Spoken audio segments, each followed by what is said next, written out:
Аллага кайталы, урматтуу туугандар. Тооба кылалы. Кылган амалдарыбызга, кылган айткан сөздөрүбүзгө, бардык иштерибизге биз Аллага бир жалбарып дуа кылалы, кайрылалы. Тахажжуд намазда караңыздар, ар бир парыз намаздан кийин Аллага кайрылып чын жүрөктөн дуа кылсак, Алла кечирет. Алла кечирет жана ушул абалдан бизди куткарат иншалла. Караңыздар, жалпы элибиз баарыбыз тең жалпы мусулман калып дуа кылып Аллага кайрылсак, албетте Алла Таала кабыл кылат. Кантип кабыл кылбасын? Караңыздар.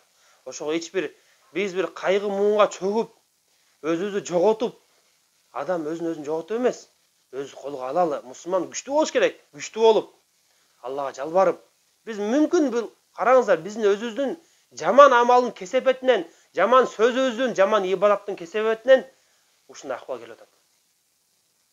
Кайсы нерсе болбосун дейик Алланын өкүмү менен. Караңыздар, урматтуу туугандар. Ошо Аллага кайрылалы, Аллага жалбаралы. Кылган иштерибизге Аллага тооба кылып, биз тооба кылып, Алла, экинчи бул ишке кайтпайм деп. Мүмкүн бул оору иншалла кетет, эртең бүрсүн кетет.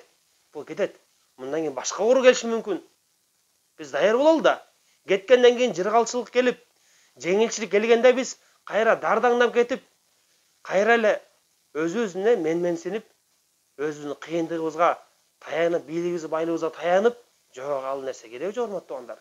Бул сыноодон өтүшүбүз керек. Сыноодон кийинки эртеси күн дагы бар. Алла Таала кадырзат ушул ооруну бир заматта жок кылып коюуга. Бир заматта жок кылып коет Алла Таала. Бул ооруну. Бирок Алла Таала санап жатат. Караңыздарчы.